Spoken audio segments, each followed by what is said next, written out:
Welcome to another episode of the Online Prosperity Experience podcast. You're about to hear your host, Prosper Taravinga's powerful digital marketing strategies and actionable tactics that you can use right now. Prosper has helped more than 50,000 people from over 10 countries to create meaningful businesses that are profitable and enjoyable. Listen to this podcast so that you too can build your own business with less stress and overwhelm. Let's get started.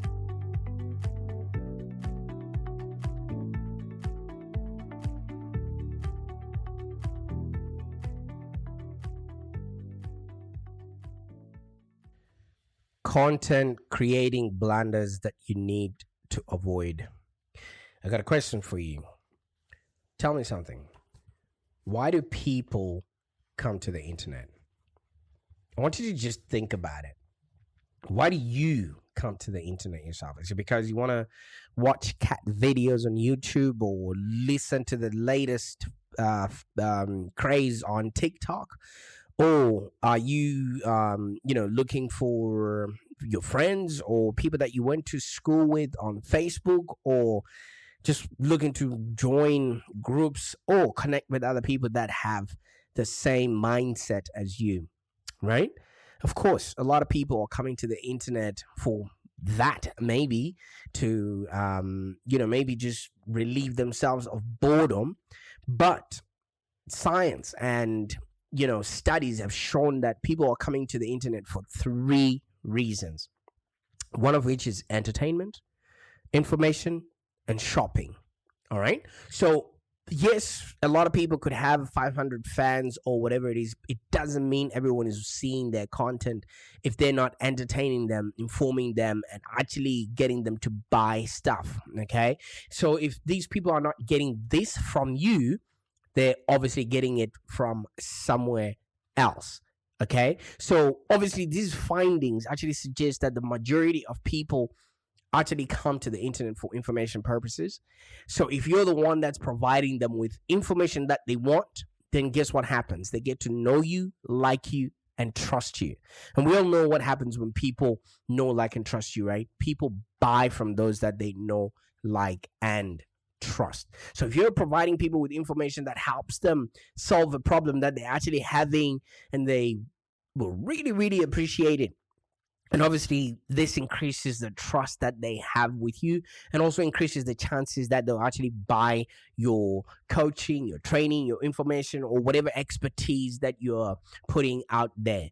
But we all know that trust does take a lot of time to build. And in order for us to build that trust, we need to engage, we need to educate, and actually build really good relationships at multiple stages of whatever marketing funnel or buyer's journey that our customers have to go through in order for them to solve the problems that they are facing. And how do we then clarify our message in such a way that people, we've kept their attention and they actually convert or take whatever action that we want them to take? You see, in my business, I have this rule. We do not pitch until we've provided enough value to a customer, because the last thing we need is when we're sitting on a consulting call, somebody still questioning our ability to actually provide them, with the service that we've reached out to them for. Okay, so by so doing, you as a coach or consultant, or small business owner, you don't have to keep explaining yourself about what you do, why you're different every time, and why you're trying to sell your prospects on something or on your ideas, or, like I said earlier, your consulting, your training, or your information, or your expertise. And how much time would you actually save if you don't have to explain yourself ever again? Because the people that come to you already know, like, and trust you, and they just need that one final push in order for them to make that conversion, or actually then buy from you. Because at the end of the day, you're now just talking to people that already know you. You're already talking to people that trust you, and you're already talking to people that are ready, willing, and able to do business with you, because that's yet another thing as well. Some people, yes, might have a problem or might have an itch that your problem could solve, but are they the ideal person with the right kind of pain and the right kind of mindset and budget to actually engage with your services? Okay, and I'm sure this would really make a huge difference in your marketing efforts, and return on your marketing investment, where you are actually creating for and relating to your audience of people that already know, like, and trust you. I get it. As a coach, consultant, or small business owner, growing your business is tough. You're probably out there cold calling potential clients, and you're having them maybe hang up in your face every time that you try and explain to them what it is that you do, and you're sending out hundreds of emails, maybe without getting as much as, hey, thank you for this information, or thanks for reaching out. And you're wasting thousands of dollars on ad spend without even generating any qualified leads.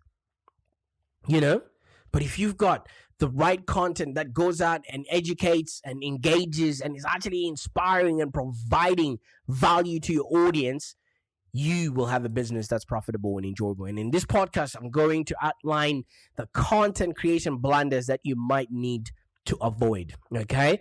And that way you don't have people, that are not understanding how it is that you are going to be able to help them, because sometimes it can feel like no one wants to buy what you're selling. And when you actually rely on your business, like most of us, to pay rent and put food on your table, it can put an emotional strain on your emotion, on your, on yourself and your confidence, and you're terrified and having to give up on your dreams and return to a safe 9-to-5 job with your tail tucked between your legs if you can't bring in any clients. All right, I speak to a lot of coaches and consultants every single day of my life. First of all, because we have an automated way of driving leads and harvesting those leads into and converting them into clients. Obviously, that is something that we can help you create. And we use content as a driver to actually nudge people to the next stage of our marketing funnel. So if you look at this, in this Google focused age, it can be really hard to understand what content will help your business become successful. Because if you run market or write for a small coaching business or consultancy business or small to medium business, this challenge can actually be even more frustrating and feel like you are constantly chasing your tail. Fortunately, it can be actually simple to write or create solid, trustworthy content that your audience can actually appreciate and search engines will be more likely to trust. Because what actually happened to us was that Google lied to us. All right, Google lied in such a way that when you type in any keywords or when you type in any information, whatever content or result that gets back is a result of Google having scoured the internet to find that information and presented it right in front of you. But all that information comes from our websites. All that information comes from our videos. All that information comes from our content. So in order for Google to look good in front of their audience, who in turn will engage with the ads, you have to do good by Google. And by that, you need to be putting out right kind of information, which is engaging information, educational, inspirational, and actually positioning you as the right kind of person with the right kind of content that the search engines were more likely to trust, and the people that are going to use that information are going to trust. Because the more Google spits out relevant content, the more users are going to come back and use the search engine, and the more they're going to interact with ads, the more Google is going to make money. So if you avoid the mistakes that I'm going to outline to you, it would actually be a great way for you to start, boosting your content writing or content production in videos or in podcasts, whether you are maybe the business owner, you are a consultant or a coach that is creating content in order to engage their audience. The first thing you need to avoid is what is known as keyword stuffing. All right. You see, no one can actually deny that search engine optimization is an important part of digital marketing for any business that wants to be visible and current to their potential customers, because people are always searching first, and any search engine that is the beginning of their buyer's journey. They're searching for certain keywords, for solutions to whatever problems they might be having. And if your business is found within the first three, usually in the organic search, it makes it super easy for people to actually engage with your business. All right. So SEO, which is basically search engine optimization, I have dubbed it to be simply engaging others, simply educating others. It's got nothing to do with keyword stuffing. All right. So that keyword placement only becomes an issue when your website is spammed with numerous keywords, and even the robots don't even understand what it is that you're trying to say, whether the keywords are relevant or irrelevant to the topic that you have on your page. And it is actually a best practice for you to just have one concept and one idea per landing page, so as not to confuse your audience, and so as not to confuse the Google robots with so many keywords, which then results in what's called keyword stuffing. All right. And if Google can't understand what it is that you do, who you do it for, and why they should care to get that information from you, guess what? They're not going to rank you. You know why? Because they still need to uphold their image of being the information and result provider on their search engine. So Google obviously has algorithms and whatever mechanisms, and they see through it. And so does your audience, because when you try and explain 500 different topics, you confuse not only yourself, but the person that's actually reading it. Okay. And it's only a smarter and more intellectually pleasing strategy to include maybe specific and relevant and logical keywords that are just representing one aspect of what you want to talk about. And it's really easy to implement as well, even though it means you have 4 or 5 different landing pages, but at least you are not confusing your audience by stuffing a lot of concepts and keywords in one particular landing page. So it then puts the focus of whatever you're creating onto one particular idea and one relevant outcome, which then makes it easy for people to actually convert. So this whole concept reminds me of when I was talking to one of my potential clients, and she's a coach that helps people with binge eating.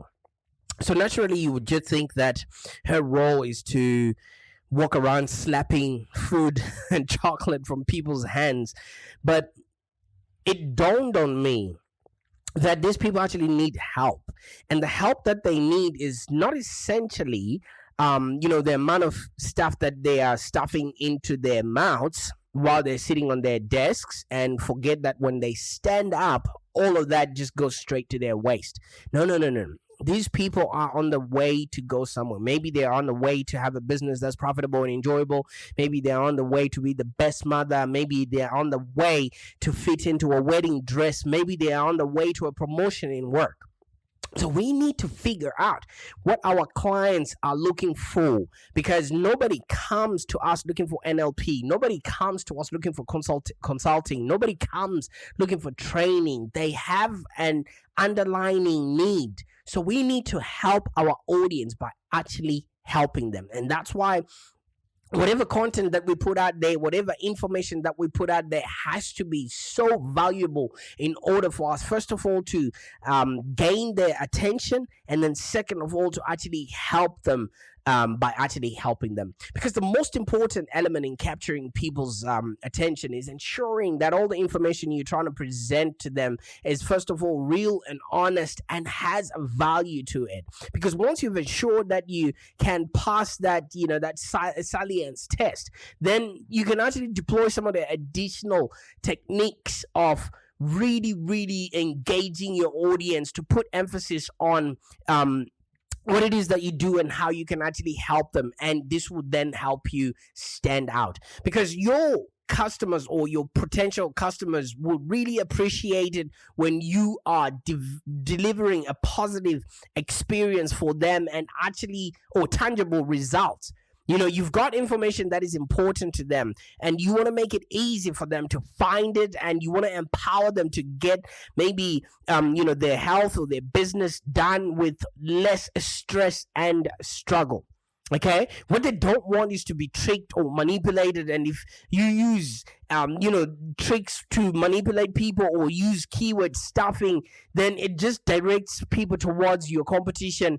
And if they don't find any value, or you would never get that person back to your work ever again. We only have one opportunity to make a first impression. Okay. However, no matter how successful you are at maybe capturing that initial interest of your audience, it is only half of the battle that you are going to face.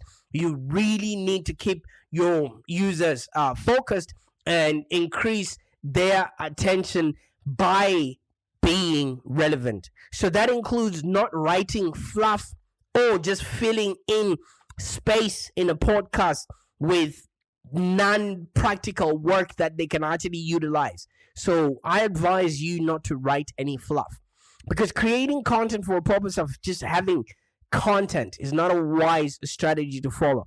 Content for content's sake, just because you have to show up, just because you have to be seen, just because you have to proverbially put yourself out there. No matter what stage of your business, you're a coach or consultant or small to medium business owner, you need to make sure that you're providing value. And no matter what your marketing goals are, people will always listen to marketing that is directed at them. While it may seem that maybe filling your website or your podcast with anything is better than nothing, or rewriting or respinning work that has been put out there by other people, it is really wise for you to take time to create unique, interesting content than to just write junk or fluff pieces out there that provide no real value to your audience and will not even rank well in search engines. Okay, content for content's sake is no longer a viable strategy. You really want to be creating for and relating to the audience, because the only reason, like we say, they're coming to the internet is to get information. All right, now you're probably thinking, how do I then compete with other people that have content teams and people that are running out there creating content for them, etc., etc.? How do you then grow your business and actually compete with the biggest players? You see, the biggest problem for you as a coach or consultant or entrepreneur is obviously marketing is just one aspect of running your business, or creating content is just one aspect of running a business. You go from hiring and managing new staff, balancing books, driving growth, and a whole lot more. And it all seems like it's a constant balancing act where you're pulled from multiple different directions all at once. And at the end of the day, your real goal is just to help your clients. You know what I mean? You want them to bring them closer to your consulting, your training, your information, and your expertise. And you want to spend as much time as possible changing their lives and solving people's problems. You don't want to waste countless hours each week trying to create content or navigate the complex world of online marketing. And you certainly don't even have to do that or spend yet another minute, creating content or having to beg people to hire your services, which is why you should actually stop reusing, or you should actually start reusing content that you've created before. Because once you create what's called evergreen content, it leverages you to actually reach audiences at any given moment. Okay, because evergreen content and information that is highly important can be useful as part of your overall content marketing strategy. So if you write too many blogs, some of them might actually be topical or timely. But if you sit down and really look at what your clients are going through and what it is that actually is consistent amongst your prospects, and then just write content around that, it actually then gives your content long life, and it actually then creates a scenario where you can still keep using the same content that you created a whole long time ago. Okay. And at the end of the day, all we are just doing is really trying to help our clients make sense of the world around them. You know what I mean?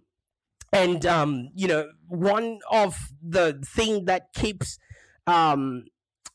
persisting in our day-to-day endeavor is how to actually attract the attention and engage and delight our audience in a few short seconds, that we have the opportunity to present our information to them. Okay. And these days, with all these less attention spans, because it is said that in the year 2000, the average human attention span was about 12 seconds long. By 2013, it had decreased to 8 seconds. Now, I don't even know how much of that is left after the last couple of years in our pandemic. And they say that even a goldfish attention span is about 9 to 6 seconds, etc., etc. And it's very it's hardly encouraging to people that are going to be creating content out there. That am I going to be putting out the right kind of content that people are going to engage with, that would actually help them. Okay. And the reason why a lot of people don't have a large attention span anymore is just likely due to information overload. They are bombarded with an ever-growing stream of information that's coming from multiple platforms and channels, because anyone with a laptop and a mic can call themselves a content producer, So at the end of the day, all you really want to do is create value for your audience, okay? Because our customers' brains are really evolving to tune out inputs that do not meet a certain standard or a certain information criteria that they're looking for. And this is evidenced by, if you're in the marketing space, a phenomenon such as banner blindness. People don't notice billboards anymore. People don't notice ads that don't pertain to them. And where people are actively making an effort to ignore advertising they view while they're browsing online. So you don't want to be that person whose information is being, sidelined just simply because you haven't created an opportunity for people to actually engage with your content out there. All right. So how then do you create for, people that are looking for information that you might be able to work with them? One thing that you can do with your content production is to incorporate as many senses as possible. All right. So video obviously pertains to the eyes. Photos pertains to the eyes. Podcast pertains to audio. Blogging obviously is reading, and so many other things. If you create many instances of your content, it will actually make it easy for people to engage with it and find it informative, okay, depending on where they are on your buyer's journey. All right. So video has a potential to be even more powerful than still imagery. Even though a picture says 1,000 words, a video could say 10,000. All right. All videos obviously incorporate motion, which naturally captures your human eye, and which is one of the things that people actually notice when they're communicating with other people out there. And additionally, you can actually leverage the power of music, sound, voice to produce additional layers of an emotional response, which a still photo cannot reproduce. All right. So the more sensory inputs that you can work with, the greater the potential for actually creating content that has deeper emotional relations that people can actually follow through and actually work with. And one thing that a lot of people are not doing is telling stories, because people naturally follow narratives, okay? So storytelling is one other technique that you should definitely utilize in your content production there, because it dovetails closely to evoking an emotion. And once you've evoked an emotion, that's how you can get people to respond to whatever call to action that you might have. So in one sense, images and videos are maybe primitive stories that people already engage with in their everyday life. And what makes them truly engaging is the total narrative that they create in that person's mind, or follow through with the story that's already happening in your customer's mind already. Okay. So if you incorporate this to your content, it should tell a story, and once you are clear and consistent across multiple channels, you will definitely be able to communicate your message, to many people across the board. And if you're creating content, you want to be able to really identify who your target market is, and by identifying who they are, you can actually understand and empathize with your audience. Because if you use the right terminology and the right language that your audience is already using, it demonstrates that you understand where they're coming from. And if you can explain somebody's problem better than they can articulate it, guess what? They actually assume that you've got a solution to whatever they're going through. All right. So your understanding and empathy actually demonstrate that you understand where they're coming from. And empathy is actually a powerful technique in which it can actually produce positive feelings in your audience and create that rapport that is missing in a lot of content pieces that are being put out there. And once you can empathize with your audience and they understand you, you are definitely demonstrating your expertise and positioning yourself as the right kind of person who can solve whatever problem that they are going through. Okay, so when you demonstrate your expertise, you truly understand the pain points of your audience, and you're clearly explaining how your solution addresses that situation, that your audience will actually then start recognizing the value of your training, your consulting, your information, and obviously your expertise. And once you tell your stories and once you show them that you truly you understand them, you become relatable. Okay, and if you ensure that all your messaging is relatable to your audience, you are not coming in as somebody who's above them or somebody who doesn't quite empathize with their situation, you will not engage your audience, because people are far more likely to pay attention to relatable messages because they matter more to them. They feel heard, they feel understood, they feel loved, which is one of the things that a lot of people are looking out there for when we are actually looking out to help our customers. So talking about help, I did mention earlier on that we need to help our audience by actually helping them, putting content out there that is helpful, that actually helps them solve a problem, and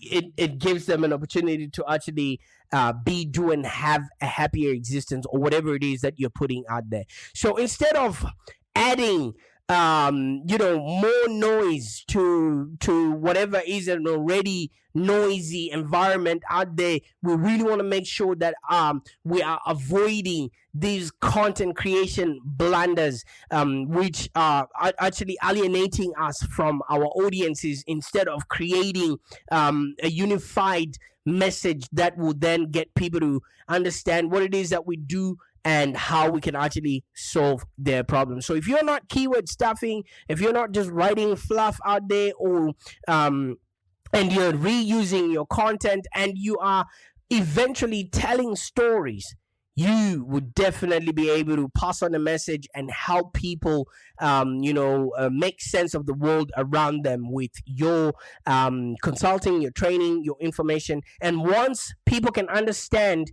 them, you can now persuade them to actually take action, because you can now justify their failures. You're confirming their suspicions of whatever they haven't been able to achieve, that by following your steps, they will then achieve that space that they wanted to arrive. So at the end of the day, after you take care of these issues, or you give this to whoever is responsible for creating your content within your business, you can actually really start noticing the difference in the engagement rates in which people would start engaging with your content. And when you start understanding that every website, every article, every podcast, every blog post that you put out on the internet there is important to your business and is a representative of who you are, because that's where the journey starts for people to start engaging with your content. It will actually help you reframe your thinking about content marketing and actually putting content out there, because content for content's sake is so 1999.